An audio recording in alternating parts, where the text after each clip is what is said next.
Hello everyone, I'm Kaushik and today I'm going to be talking about our work on detecting network load violations for distributed control planes.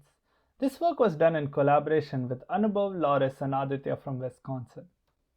Distributed networks are commonly used in the real world where each router in the network runs a distributed protocol like OSPF or BGP. Routers exchange advertisements and compute the best path for traffic in a distributed fashion. The path computation is influenced by low-level configurations which are very hard to reason about. Moreover, these networks experience a lot of link and router failures. Operators therefore use a bunch of network verification tools. We feed the router configurations and the network property to the verifier, which tells us whether there is a violation of the property or certifies that the network is safe from violations. Various state-of-the-art works have focused on network configuration verification. However, they have primarily focused on qualitative network properties. Now let's look at some examples of properties that operators care about. The first is simple reachability. Can X send traffic to Y? We have more complicated reachability properties like waypoints. For instance, is XY traffic going through a firewall? Other properties which are dependent on the path is path preferences. For example, do we prefer a certain path over another? Quantitative properties are a class of properties which are dependent on network metrics like link utilization, latency, etc. The first and important one is network load. For instance, does traffic on a link exceed its capacity? We can also define properties on latency. For example, does XY traffic flow within some time bound? Operators can also check bounds on the amount of traffic sent, and this is especially important when the network is shared. In this work, we focus on the verification of network load. Now let us consider the following network with two hosts sending traffic to T. The blue squares denote the amount of traffic sent by these hosts. The network sends the traffic along the shortest path, which is defined by the edge weights. We can see how traffic from S2 is sent to T. For traffic from S1, we split it equally among the two shortest paths for load balancing purposes. We can see that 4 units flow on the DB link, which is lower than the capacity of the link, so the network is fine. However, let's consider the case when link AB has failed and traffic gets rerouted again using the shortest paths, and now 6 units will flow on link DB, which exceeds the capacity of the link. We call this a network load violation. Load violations cause packet loss and higher delays and affect quality of service. Thus, operators need to proactively detect network load violations, which can happen only under certain failure scenarios. So, in this work, we tackle the problem of finding network load violations. Our verifier will either find a failure scenario when a link is overloaded, or will provide a proof of no violations even under failures. So what are the challenges with quantitative load verification? How does it vary from verification of qualitative properties? So qualitative verification usually deals with a small number of traffic classes, while the network load can depend on all the traffic classes.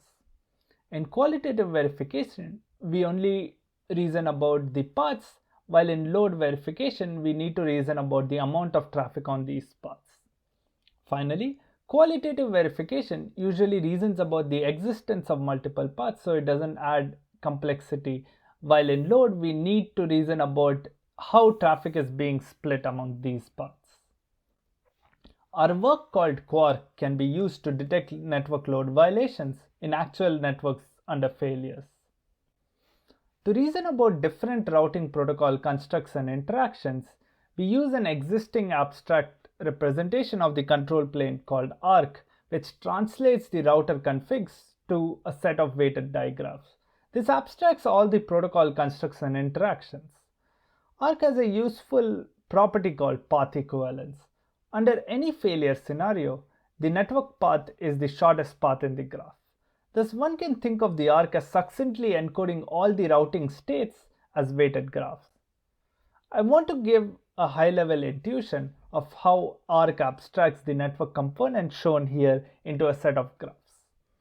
The routers are used to construct the nodes of the graph, while the links are used to construct the edges of the graph. ARC uses the fact that most routing protocols use a cost-based path selection algorithm.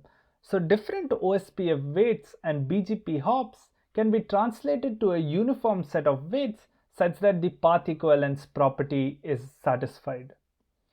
Due to the ARC property, it cannot model advanced constructs like BGP communities and local preferences. However, in an empirical study, ARC was able to modify 95% of the data center network studied, thus indicating high coverage. Thus, we propose a new abstraction called QARC, where we add flow quantities to ARC to verify network load properties under failures. QARC is a mixed integer linear program encoding which basically encodes how the traffic will flow in the ARC graph under any failure scenario. For this, we define 4 sets of variables. The flow variables encode the flow of traffic on edges and is a floating point number.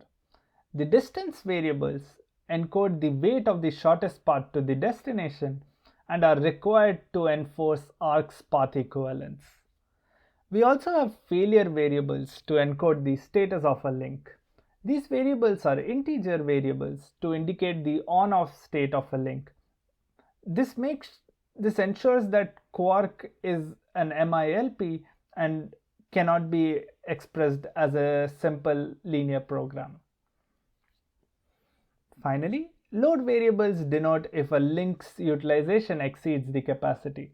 Similar to failure, these are also integer variables which indicate whether a link is overloaded or not. Over the next few slides, I will show you the main contribution of our work, a set of constraints that captures how traffic flows in a distributed network in the presence of failures and load balancing, and how they can be used to find failures which can cause load violations. Now, let us look at the constraints to model traffic flow in the ARC graph. For each traffic class, the normalized flow from the source is 1 and the flow to the destination is 1. So all traffic sent into the network is sent out of the network. We also add constraints at each router to ensure that flow is conserved. For example, at C, the flow from S is equal to the sum of outgoing flow sent to B and A. Finally, if a link fails, for instance, fail of CA is 1, then we must ensure that there is no flow on that particular link. Due to ARC's path equivalence property, we need to ensure that traffic only flows on the shortest distance paths. We define distance variables for the weight of the shortest path to the destination. So the destination distance is 0 naturally, and for all the other nodes, we inductively constrain the distance.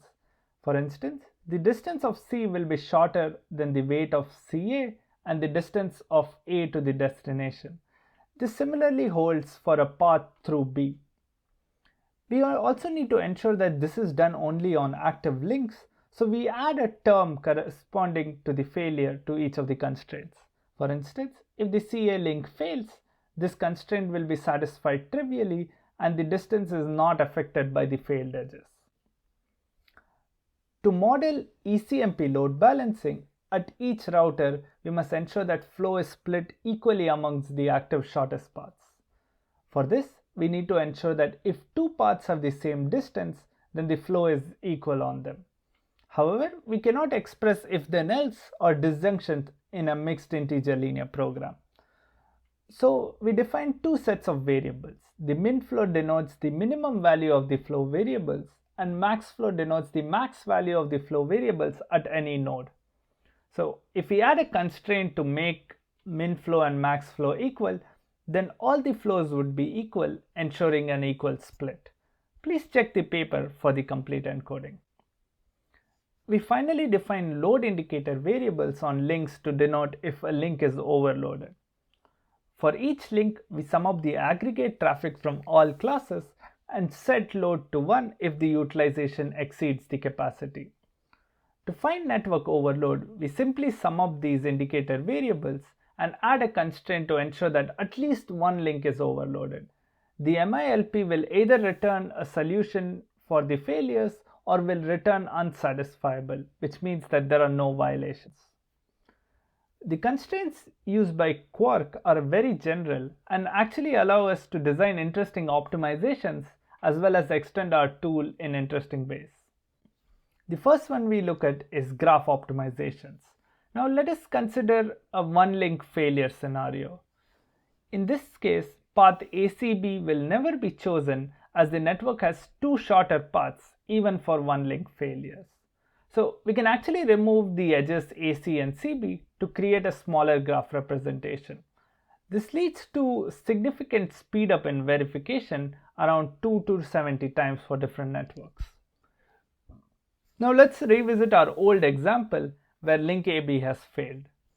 So DB's link utilization is 6 units, and if the operator increases the capacity of the link to 6, then the DB link will not experience any violation for one link failures. The QARC MIP can be modified to actually find the minimal capacity upgrade for different links required to prevent violations even proactively. Now, let us look at some of the evaluation results for QARC. The first question we want to answer is whether QARC can find these load violations in real-world networks. We also want to see how fast we can find these violations. Finally, we compare our approach with a more general SMT-based approach. We ran QARC on a large number of real data center and wide area networks. For this experiment, we assume that the network has no violations without failures, and we run the verification for 1 and 2 link failure scenarios.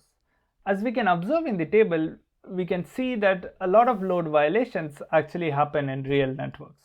For example, we find that 49% of the data center networks experience load violations when one link fails. Moreover, wide area networks are more susceptible to overload due to less number of paths. Now, we look at how fast we can verify using QARC. We consider networks with max of 125 links and 2000 traffic classes, and we show the verification time for 1 and 2 link failure scenarios. Note that the time is in log scale and the verification time increases exponentially as the size of the network increases. However, importantly, for medium-sized networks, we are able to find violations in under an hour. So operators can periodically and quickly check if the network can suffer from violations in the future if links fail. Another question pertains to the choice of our abstraction. Why not pick a more general SMT-based encoding? We actually compare network load violations for QARC and SMT for one link failure scenarios for a 70 link network. We observe that QARC is very fast for this network, and the SMT approach takes too much time, generally because we have to deal with quantities. For this network, the SMT time also grows much faster than QARC, and the verification for 2 link failure scenarios took more than an hour. So QARC is better than SMT for performance, but QARC cannot model all the protocol constructs. So essentially we are trading off generality for performance. So in conclusion, we present QARC, the first work to verify quantitative properties for distributed networks using an abstract representation. There are various open problems still unexplored.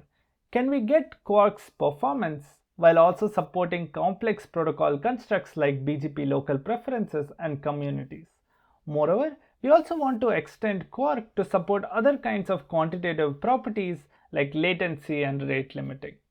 Thank you for watching, and I look forward to your questions.